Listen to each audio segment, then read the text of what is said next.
90.6 मेगाहर्ट्झवर विविध भारतीचं हे नागपूर केंद्र आहे. संध्याकाळचे 6:58 होत आहेत.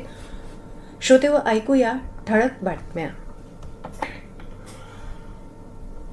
आकाशवाणी नागपूर. नेहा क्षीरसागर आपल्याला ठळक बातम्या देत आहे. बिहारमध्ये सम्राट चौधरी यांच्या नेतृत्वाखालच्या भाजप सरकारच्या मंत्रिमंडळाचा विस्तार आज पाटणा इथल्या गांधी मैदानावरल्या समारंभात झाला. विजय कुमार सिन्हा आणि नितीश कुमार यांचे पुत्र निशांत कुमार यांच्यासह 30 जणांनी आज मंत्रिपदाची शपथ घेतली. आसामच्या नवनिर्वाचित सरकारचा शपथविधी 12 मे रोजी होणार असून याला पंतप्रधान नरेंद्र मोदी यांच्यासह केंद्रीय मंत्री, विविध राज्यांचे मुख्यमंत्री उपस्थित राहतील, असं आसामचे मुख्य सचिव रवी कोटा यांनी सांगितलं. महामेट्रो नागपूरच्या फेज 2 अंतर्गत कार्याला चारही दिशांना वेग आला असून खापरी बुटीबोरी ESR मेट्रो स्टेशनच्या 5व्या लॉन्चिंग गर्डरच्या कार्यास प्रारंभ करण्यात आला आहे. नागपूर मेट्रो फेज 2 प्रकल्पाअंतर्गत आतापर्यंत एकूण 15 लॉन्चेस कार्यान्वित करण्यात आले आहेत.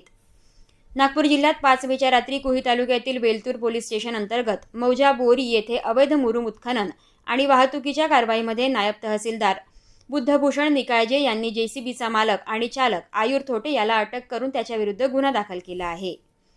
गडचिरोली जिल्ह्यातील नक्षलग्रस्त भागातील सुरक्षा व्यवस्था अधिक बळकट करण्याच्या दृष्टीनं राज्य सरकारनं एक महत्त्वपूर्ण पाऊल उचललं आहे.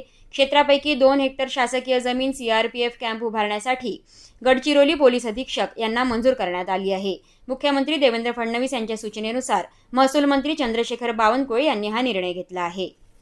हवामान. नागपुरात आज दुपारी शहरातील काही भागात अचानक पावसाने हजेरी लावल्यानं नागरिकांची चांगली तारांबळ उडाली. सोसाट्याच्या वाऱ्यासह पावसानं हजेरी लावली, त्यामुळे वातावरणात गारवा निर्माण झालेला आहे. याबरोबरच हे बातमीपत्र संपलं. यापुढील बातमीपत्र रात्री 8:42 विविध भारतीवर प्रसारित होईल. नमस्कार.